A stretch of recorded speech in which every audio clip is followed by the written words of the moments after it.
Hello friends, welcome back self education crash course की ओर से मेरा आपका नमस्कार।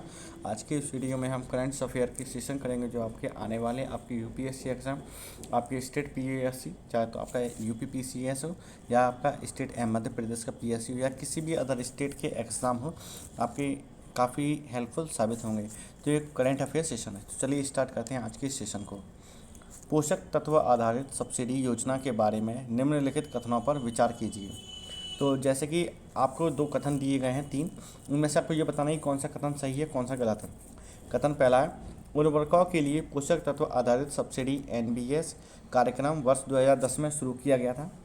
इस स्कीम के अंतर्गत यूरिया को छोड़कर राज्य सहायता प्राप्त फास्टेस युक्त और पोष आयुक्त यानी P&Q उर्वरकों के प्रत्येक ग्रेड पर वार्षिक आधार पर निर्धारित सब्सिडी की एक निश्चित राशि उनमें मौजूद पोषक तत्वों की मात्रा के आधार पर प्रदान की जाती है।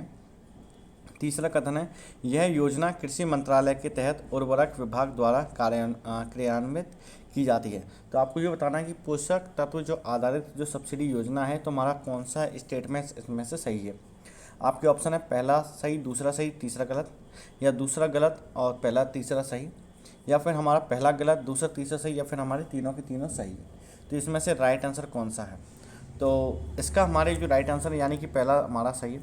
ये 2010 में शुरू की गई थी जो एनबीएस योजना है, यानी पोषक तत्व आधारित जो सब्सिडी दी जाती है वो 2010 से दी जाती है।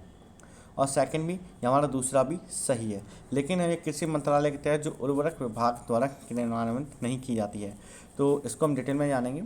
जैसे कि पोषक तत्व जो आधारित योजना है जिसको 2010 में शुरू किया गया था, इस स्कीम के अंतर्गत यूरिया को छोड़कर जो राज्य सहायता प्राप्त जो फास्टैग युक्त और पोषक युक्त है जो P&Q उर्वरकों के प्रत्येक ग्रेड पर वार्षिक आधार पर निर्धारित राज्य सहायता की एक निश्चित राशि उनमें मौजूद पोषक तत्वों की मात्रा के आधार पर प्रदान की जाती है।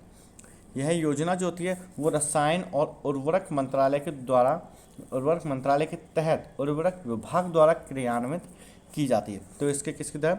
रसायन और उर्वरक मंत्रालय के द्वारा। ठीक है। हमारा अगला प्रश्न है, निम्नलिखित कथनों पर विचार कीजिए। उत्पादन लिंक्ड प्रोत्साहन योजना, यानी कि जिसे हम PLI भी कहते हैं, प्रोडक्शन लिंक्ड इंसेंटिव स्कीम है। यह एक ऐसी योजना है जिसका उद्देश्य घरेलू इकाइयों में निर्मित उत्पादों से कंपनियों को उनकी बिक्री पर प्रोत्साहन देना है। पहला कथन है हमारा। दूसरा कथन है, भारत संख्या के मामला में दुनिया में मोबाइल हैंडसेट के सबसे बड़े निर्माता के रूप में उभरा है। तो ये हमारे पास दो स्टेटमेंट है, आपको ये बताना है कि कौन सा सही है। पहला ऑप्शन है पहला सही दूसरा गलत, पहला गलत दूसरा सही, या दोनों सही या फिर दोनों ही गलत। तो इसमें से हमारा राइट आंसर कौन सा है? तो इसका हमारा राइट आंसर ये मतलब हमारा का डी, हमारे दोनों ही गलत हैं। जैसे कि डिटेल में जानते हैं, जो उत्पादन लिंक्ड प्रोत्साहन योजना एक ऐसी योजना है जिसका उद्देश्य घरेलू इकाइयों में निर्मित उत्पादों से वृद्धिशील बिक्री पर कंपनियों को प्रोत्साहन देना है। यानी कंपनियों को एक तरह से इंसेंटिवाइज करना है कि आप जितने ज़्यादा आप मालों की मतलब की उत्पत्ति करेंगे उतने ही ज़्यादा आपको मतलब टैक्सेस में या अदर चीज़ों में आपको इंसेंटिवाइज किया जाएगा। अमिताभ कांत कहते हैं कि भारत अब दुनिया का दूसरा सबसे बड़ा मोबाइल हैंडसेट निर्माता है। नीति आयोग की CEO कौन है? अमिताभ कांत ने ये जानकारी दी है।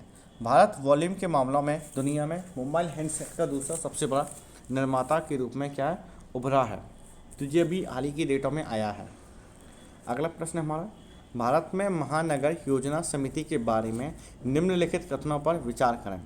तो महानगर योजना की समिति है, इससे रिलेटेड कुछ 3 कथन हैं, उनको पढ़ेंगे। जैसे इसे भारत के संविधान के प्रावधानों के तहत गठित किया गया है, यानी कि ये कॉन्स्टिट्यूशनल बॉडी है, इसका कहना है। दूसरा, यह महानगरीय क्षेत्र के विकास के लिए योजना मसौदा तैयार करती है, यानी जो बड़े शहर हैं उनके लिए ये योजना का कार्य करती है। तीसरा, इस क्षेत्र में सरकार द्वारा जो प्रायोजित योजना है को लागू करने की एकमात्र उत्तरदायी संस्था है, यानी जो गवर्नमेंट जो भी स्कीम लाती है उसको ये लागू करने के लिए एकमात्र संस्था है। आपको बताना है कि कौन सा सही है। हमारा पहला ऑप्शन है पहला सही दूसरा सही तीसरा गलत, दूसरा गलत पहला तीसरा सही, पहला गलत दूसरा तीसरा सही, या अपने सारे के सारे सही। तो इसका राइट आंसर क्या है? तो इसका हमारा राइट आंसर है वो है ए, तीसरा गलत। यानी तो ये क्या है? क्षेत्र में सरकार द्वारा प्रायोजित योजनाओं को लागू करने की एकमात्र उत्तरदायी संस्था नहीं है। जैसे कि हम जानते हैं अनुच्छेद 243 ZE के अकॉर्डिंग जो महानगर योजना समिति का गठन है जो मेट्रोपॉलिटन जो प्लानिंग कमेटी होती है, जैसे लोकतांत्रिक रूप से जो एक निर्वाचित और एक उच्च स्तरीय निकाय है, जो संपूर्ण महानगरीय विकास योजना प्रक्रिया के लिए एक संवैधानिक जनादेश प्रदान करती है। यानी कोई भी अगर स्कीम आती है तो उसको क्या करती है, ये आदेश के रूप में उसको निकालती है और जिसको एक प्लानिंग के तौर पर इसको तैयार करते हैं। यह महानगर क्षेत्र में विकास योजना का मसौदा तैयार करती है, यानी कि प्लानिंग पूर्व, यानी कैसे इसको लागू किया जाए, एक तरह से फुल प्रूफ प्लान के साथ करती है। यह मेट्रो क्षेत्र की समन्वित स्थानिक योजना सहित नगर पालिका और पंचायतों द्वारा विकसित योजना का समन्वय करती है। एमपीसी योजना के मसौदों को तैयार करने में सहायता करता है, ना कि महानगरीय क्षेत्र में सरकार द्वारा जो प्रायोजित योजनाओं को लागू करने में। तो इसके अकॉर्डिंग हमारा तीसरा स्टेटमेंट क्या है, जो वो कि गलत है। बात करते हैं अगले प्रश्न की तरफ। निम्नलिखित कथनों पर विचार करें। चाय के पौधे क्षारीय मिट्टी पसंद करते हैं, पहला ऑप्शन है ये हमारा। दूसरा है चाय के पौधे ठंडी जलवायु में बहुत कम वर्षा के साथ पनपते हैं। तीसरा, भारत में विश्व में चाय का सबसे बड़ा उत्पादक है। तो आपको ये बताना है कि कौन सा स्टेटमेंट सही है। पहला सही, दूसरे तीसरा गलत, तीसरा गलत, पहला दूसरा सही, केवल तीसरा ही सही, पहला दूसरा गलत, और या फिर चौथा। तो आपको ये बताना है कि इसमें से राइट आंसर क्या है। इसका राइट आंसर हमारे यहाँ की हमारे तीनों के तीनों स्टेटमेंट क्या है, हमारे गलत है, यानी कि डी ऑप्शन। जैसे जानते हैं, जो उच्च मात्रा में वर्षा के साथ जो ठंडी जलवायु में चाय के पौधे पनपते हैं, यानी कि जहाँ का एटमॉस्फेयर ठंडा हो वहाँ पे क्या होती है, ये पौधे पनपते हैं। जैसे कि भारत में है पूर्वी क्षेत्र है आसाम का। चाय के लिए अच्छी जल निकासी वाली मिट्टी की आवश्यकता होती है, जिसमें उच्च मात्रा में कार्बनिक पदार्थ और पीएच वैल्यू जो हो 4.5 से लेके 5.5 तक हो, वो भी अम्लीय हो।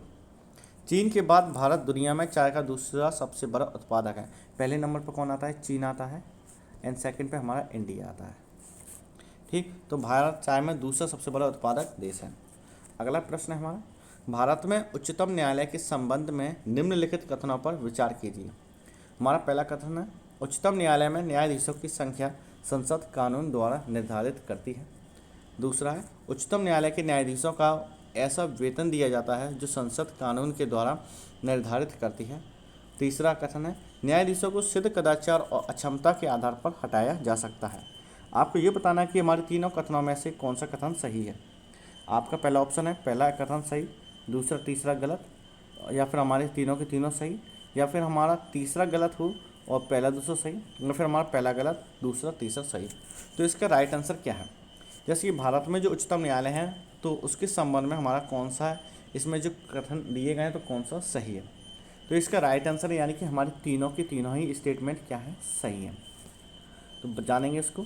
जैसे कि जो भारत में जो सर्वोच्च न्यायिक प्राधिकरण होती है, उच्चतम न्यायालय, यह एक मुख्य न्यायाधीश एवं कई अन्य न्यायाधीशों से मिलकर बनता है। एक मेन जज होता है, जैसे सुप्रीम कोर्ट में भी एक मेन जज होगा और बाकी के 32 कैसे होंगे, उसके सहायक के तौर पर काम करते हैं। उच्चतम न्यायालय में न्यायाधीशों की संख्या संसद कानून द्वारा निर्धारित करती है। मूल रूप से संविधान में केवल 7 न्यायाधीशों का प्रावधान था। संसद ने अनेकों बार इनकी संख्या में वृद्धि की। उच्चतम न्यायालय के न्यायाधीशों का वेतन जो है संसद कानून द्वारा निर्धारित करती है। उच्चतम न्यायालय के न्यायाधीशों को वेतन, भत्ते, विशेष अधिकार, अवकाश एवं पेंशन का निर्धारण समय समय पर संसद द्वारा किया जाता है। राष्ट्रपति के आदेश से उच्चतम न्यायालय के न्यायाधीश को हटाया जा सकता है। अगर राष्ट्रपति कोई आदेश निकालता है कि इस न्यायाधीश को हटाना, तो हटा सकते हैं। राष्ट्रपति भी ऐसा तभी कर सकता है जब इस प्रकार हटाए जाने हेतु संसद द्वारा उसी सत्र में ऐसा प्रस्ताव पारित किया गया हो। इस प्रस्ताव को संसद के दोनों सदनों के विशेष अधिकार बहुमत से पारित होना चाहिए, यानी कि हमारे लोकसभा से भी और हमारे राज्यसभा से भी, दोनों से ही पारित होना चाहिए। और मतदान करने के लिए कम से कम 2/3 का समर्थन प्राप्त होना चाहिए। उसे हटाने का आधार सिद्ध कदाचार और अक्षमता होना चाहिए, यानी कि 2 बेसिस पे ही आप उनको हटा सकते हैं, हाई कोर्ट के जज या फिर हमारे सुप्रीम कोर्ट के जजेस को।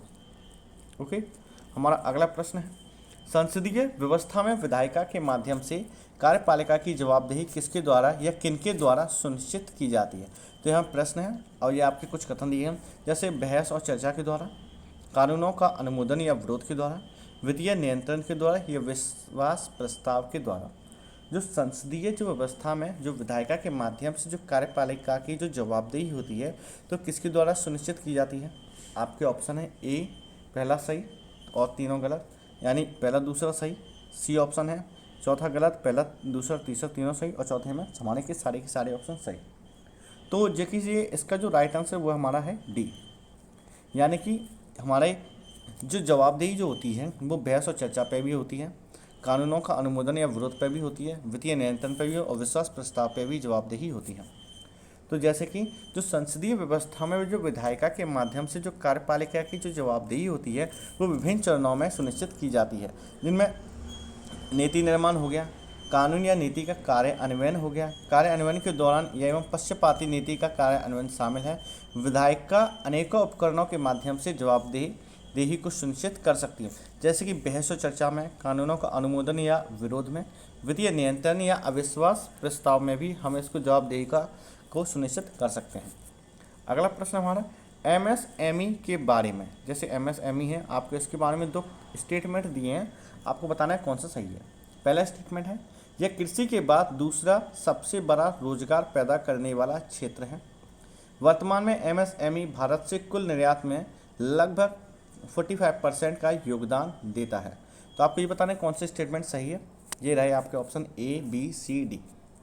तो जो 7th वाले का जो हमारा राइट आंसर है क्या है, एमएसएमई, तो इसका हमारा राइट आंसर क्या हमारा है सी।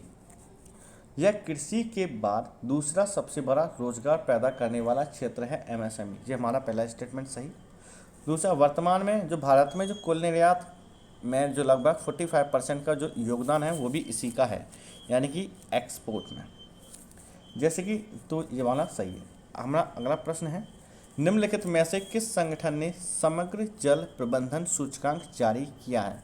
किसने जारी किया है जल समग्र प्रबंधन सूचकांक। आपका पहला ऑप्शन है जल शक्ति मंत्रालय ने, दूसरा ऑप्शन आवास और शहरी मामलों के मंत्रालय ने, तीसरा ऑप्शन पेयजल और स्वच्छता मंत्रालय ने, या फिर नीति आयोग ने। तो हमारा जो समग्र जल प्रबंधन जो सूचकांक है वो किसने जारी किया है।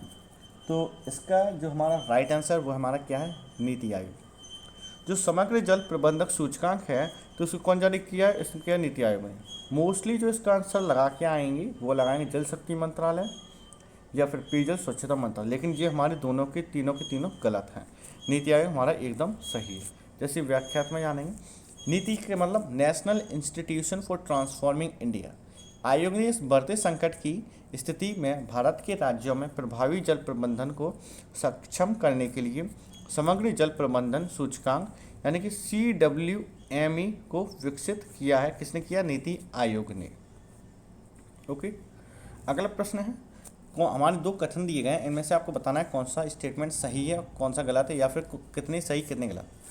कोयला आधारित जो बिजली उत्पादन है मार्च 2022 तक भारत की कुल बिजली क्षमता का लगभग 80% है। भारत विश्व में कोयले का सबसे बड़ा उत्पादक है। ये 2 स्टेटमेंट आपको ये बताना है कि हमारा कौन सा सही है। पहला सही दूसरा गलत, दूसरा ऑप्शन यानी कि पहला गलत दूसरा सही, सी दोनों के दोनों सही, या हमारे एक भी सही नहीं। तो इसका हमारा राइट आंसर क्या है, इसका हमारा जो राइट आंसर वो है हमारा डी। जी हाँ, हमारे दोनों की दोनों ही स्टेटमेंट गलत हैं। जैसे कि जानेंगे, कोयला आधारित जो बिजली उत्पादन है कुल 396 गीगावाट है, में से लगभग 210 गीगावाट की क्षमता के साथ मार्च 2022 तक भारत की कुल बिजली जो क्षमता का जो लगभग प्रतिशत है वो हमने 53% को अचीव किया है, मतलब इतना हमने अभी तक किया है। दूसरा, भारत विश्व में दूसरा है जो सबसे बड़ा कोयला उत्पादक क्षेत्र है। आपको कमेंट बॉक्स में ये बताना है कि पहला जो सबसे ज़्यादा कोयला का उत्पादन करता है वो कौन सा कंट्री करता है। ओके, तो भारत विश्व में कौन सा, विश्व में दूसरे नंबर पे आता है कोयले उत्पादन में। अगला प्रश्न है निम्नलिखित में से किस स्वतंत्रता सेनानी ने जलियांवाला बाग नरसंहार के विरोध में वाइसराय के कार्यकारिणी से इस्तीफा दिया था। किसने दिया था, ऑप्शन है आपका राधा विनोद पाल, शंकरन नायर चित्तूर, अनंत शास्त्री डोंगरी, या महाराजा बलवंत सिंह। तो इन्होंने जो है जो जलियांवाला बाग जो नरसंहार हुआ था 13 अप्रैल 1919 को जलियांवाला बाग हत्याकांड हुआ था। ठीक है, और आपको ये बताना है कि उस समय जो वाइसराय थे उन्होंने अपने कार्यकारिणी पद से इस्तीफा दिया था, तो वह स्वतंत्रता सेनानी कौन थे, वाइसराय कौन थे। तो इसके आपका ऑप्शन यह है ए बी सी डी। तो इसका राइट आंसर क्या है, इसका हमारा जो राइट आंसर हुआ है हमारा बी, शंकर नायर चित्तूर। जी हाँ, सी शंकर नायर का जो जन्म है 11 जनवरी 1857 को केरल के पलक्कड़ जिले में था। यह भारतीय न्यायविद एवं राजनेता थे। ये 1897 में कांग्रेस के अध्यक्ष चुने गए थे। साल 1919 में जब जलियांवाला नरसंहार हुआ था उस वक्त वे वाइसराय के एग्जीक्यूटिव काउंसिल के सदस्य थे। उस समय ब्रिटिश सरकार ने प्रेस पर प्रतिबंध लगा रखा था, जिसकी वजह से शंकरा नायर को इस घटना के बारे में पता नहीं चल पाया था। लेकिन बाद में जैसे ही उन्हें इस घटना के बारे में पता चला, उन्होंने अपने पद से तुरंत इस्तीफा दे दिया। 24 अप्रैल 1934 को शंकरा नायर का निधन हो गया, यानी कि बीते 24 अप्रैल को इनकी पुण्यतिथि थी, इसलिए इस प्रश्न को शामिल किया गया था। ओके, अगला प्रश्न है हमारा, भारत में ब्रिटिश शासन के दौरान हुए आदिवासी विद्रोहियों में अल्लूरी सीताराम राजू का नाम निम्नलिखित में से किस विद्रोह के साथ जुड़ा हुआ है?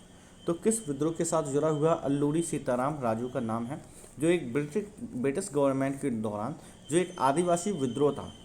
तो आपके ऑप्शन है कोल विद्रोह, संथाल विद्रोह, रंपा विद्रोह या फिर हमारा भील विद्रोह।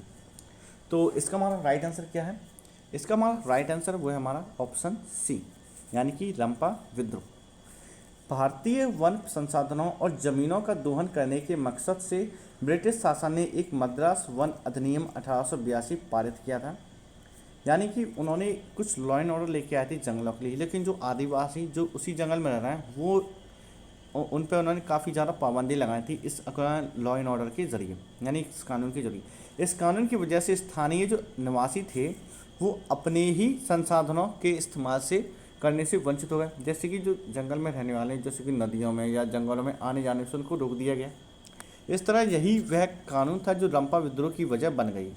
शुरुआत में इस विद्रोह के नेता जिनमें अल्लूरी सीताराम राजू था और कोमाराम भीम का नाम प्रमुख है, गांधीवादी तरीकों का प्रयोग करते रहे, लेकिन जब बहरी अंग्रेजी सरकार को यह भाषा समझ में नहीं आई तो औपनिवेशिक शासन के खिलाफ इन क्रांतिकारियों ने हथियार उठा लिए। रंपा विद्रोह, जिसे मान्यम विद्रोह भी कहा जाता है, इसकी शुरुआत अगस्त 1922 से हुई और मई 1924 में सीताराम राजू को कैद करने और उनकी हत्या किए जाने तक जारी था। दरअसल अभी हाल ही में भारत के उपराष्ट्रपति ने आंध्र प्रदेश के पंडरंगी में क्रांतिकारी एवं स्वतंत्रता सेनानी अल्लूरी सीताराम राजू के जन्म स्थान का दौरा किया। गौरतलब है कि जो बहुत चर्चित फिल्म जो अभी RRR मूवी आई है, जिसमें रामचरण जूनियर NTR, राजा राम मौली, जो इसकी जो स्टोरी है वो इसी पे बेस है एक्चुअली में, जो इस पे रंपा विद्रोह के चलते। ओके, हमारा नेक्स्ट प्रश्न है, राष्ट्रीय हाइड्रोजन मिशन के संबंध में निम्नलिखित में से कौन सा कथन सत्य है? यानी कि दो स्टेटमेंट है जो नेशनल हाइड्रोजन मिशन के चक्कर में मिशन से रिलेटेड, आपको बताना है कौन सा स्टेटमेंट सही। पहला स्टेटमेंट है, केंद्रीय बजट 2021-22 के तहत राष्ट्रीय हाइड्रोजन ऊर्जा मिशन की घोषणा की गई थी। पहला स्टेटमेंट ये कहता है। दूसरा स्टेटमेंट कहता है हमारा, इस मिशन के क्रियान्वयन की नोडल एजेंसी रसायन एवं उर्वरक मंत्रालय के अधीन है, यानी जो इसको मॉनिटर करता है वो कौन सा करता है? रसायन एवं उर्वरक मंत्रालय। इसके ऑप्शन है पहला सही दूसरा गलत, दूसरा सही पहला गलत, दोनों सही या फिर हमारा लास्ट वाला ऑप्शन दोनों ही गलत। तो इसका हमारा राइट आंसर है जो नेशनल हाइड्रोजन मिशन है, तो जो गवर्नमेंट है सेंट्रल गवर्नमेंट, वो बजट में 2021-22 के तहत राष्ट्रीय हाइड्रोजन मिशन योजना की घोषणा की है। तो ये हमारा पहला स्टेटमेंट एकदम सही है, लेकिन इसकी नोडल एजेंसी रसायन और उर्वरक मंत्रालय गलत, ये हमारा गलत है। अब जानेंगे इसका एक्सप्लेनेशन में। अभी हाल ही में ब्रिटेन के प्रधानमंत्री बोरिस जॉनसन ने भारत के दौरे पर आए थे। उनसे मुलाकात के दौरान भारतीय प्रधानमंत्री श्री नरेंद्र मोदी ने हिंद प्रशांत महासागर पहल में शामिल होने के ब्रिटेन के फैसले का स्वागत किया और भारत के राष्ट्रीय हाइड्रोजन मिशन में शामिल होने के लिए ब्रिटेन को आमंत्रित किया। बता दें कि सेंट्रल बजट यानी केंद्रीय बजट 2021-22 के तहत राष्ट्रीय हाइड्रोजन मिशन की घोषणा की गई और राष्ट्रीय हाइड्रोजन मिशन हरित ऊर्जा संसाधनों से हाइड्रोजन उत्पादन पर बल देता है। हाइड्रोजन का उपयोग भारत को पेरिस समझौते के तहत अपने उत्सर्जन लक्ष्य को प्राप्त करने में सहायता करेगा और साथ ही जीवाश्म ईंधन के आयात पर भारत की निर्भरता को भी कम करेगा। इस मिशन के क्रियान्वयन की नोडल एजेंसी कौन है? इसकी नवीकरणीय ऊर्जा मंत्रालय यानी कि रिन्यूएबल सोर्सेस मिनिस्ट्री इसके अंतर्गत इसको मॉनिटर करती है, ना कि हमारा उर्वरक और रसायन मंत्रालय। और जो जैसे कि बोरिस जॉनसन अभी भारत की यात्रा पर आए थे, तो हमारी जो सेंट्रल गवर्नमेंट है तो इन्होंने एक पेरिस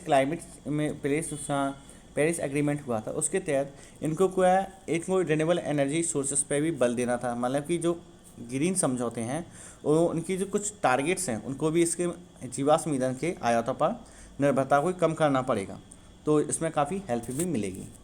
तो ये हमारा सही है। हमारा नेक्स्ट प्रश्न है, भारत का पहला अंतर्राष्ट्रीय वित्तीय सेवा केंद्र निम्नलिखित में से कहाँ स्थापित किया जाएगा।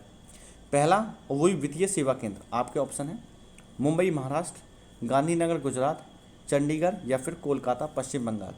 जो भारत का पहला अंतर्राष्ट्रीय वित्तीय सेवा केंद्र है वो कहाँ स्थापित होगा।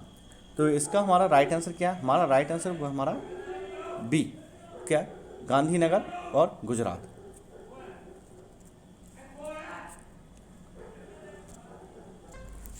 जो इसका हमारा राइट आंसर क्या है, इसका हमारा राइट आंसर है बी, यानी कि हाल ही में अंतर्राष्ट्रीय वित्तीय सेवाएं केंद्र प्राधिकरण ने बीमा क्षेत्र में कुशल प्रतिभाएं उपलब्ध कराने के लिए राष्ट्रीय बीमा अकेडमी के साथ समझौता किया। यानी इन्होंने क्या है, इन्होंने अभी हाल ही में एक मेमोरेंडम पर साइन किया है, जो कि बीमा क्षेत्र में जो कुशल उपलब्ध कराने के लिए राष्ट्रीय बीमा अकेडमी के साथ इन्होंने क्या है, एक समझौता किया है। इसका उद्देश्य है कि भारतीय अर्थव्यवस्था की आवश्यकता पूरी करना है, यानी जो कि हमारी ज़रूरत है उसको ये पूरी करेगा।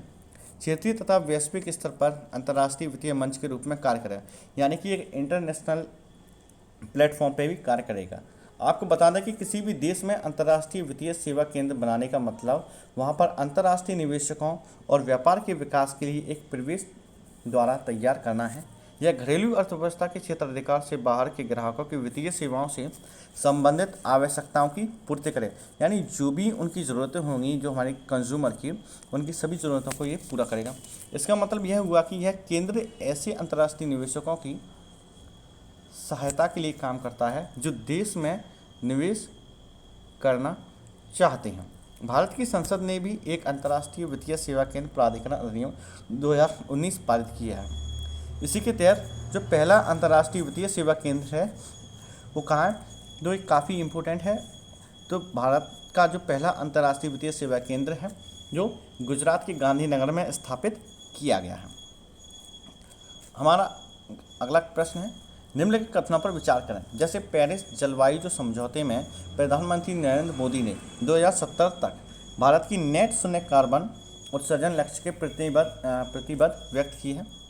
और सेकंड कथन है हमारा, स्टेटमेंट है, नेट शून्य प्रतिबद्धता पंचामृत रणनीति का हिस्सा है। तो आपको ये बताना है कि हमारा कौन सा कथन सही है। ऑप्शन है पहला सही दूसरा गलत, पहला गलत दूसरा सही, या दोनों सही, या फिर हमारे एक भी सही नहीं। हमारा लास्ट क्वेश्चन है, आपको बताना है कि जो कौन सा कथन हमारा सही है। तो इसका हमारा राइट आंसर वो है हमारा बी, यानी कि दूसरा सही है, पहला गलत है। जैसे कि COP जो 26 की जो सम्मेलन में प्रधानमंत्री नरेंद्र मोदी 2070 तक भारत की नेट शून्य प्रतिबद्ध की व्यक्ति है, लेकिन शुद्ध शून्य प्रतिबद्धता या पंचामृत या 5 अमृत की रणनीति का हिस्सा है। तो हमारा कौन सा स्टेटमेंट सही है, तो हमारे दोनों ही स्टेटमेंट सही हैं, यानी कि बोथ। तो फ्रेंड्स, आपको ये बताना है कि आपको ये वीडियो कैसा लगा, और यदि अभी तक आपने हमारी वीडियो को लाइक नहीं किया तो वीडियो को लाइक करें। आपके कोई भी डाउट्स हैं या आपके कोई भी क्वेश्चन है या कोई भी क्वेरी है, आप कमेंट बॉक्स में पूछ सकते हैं, और आप इसको ज़्यादा से ज़्यादा अपने फ्रेंड्स के साथ शेयर करना, और चैनल पर नए हैं तो चैनल को सब्सक्राइब करें और बेल आइकन पर क्लिक करें। एंड फ्रेंड्स, जय हिंद।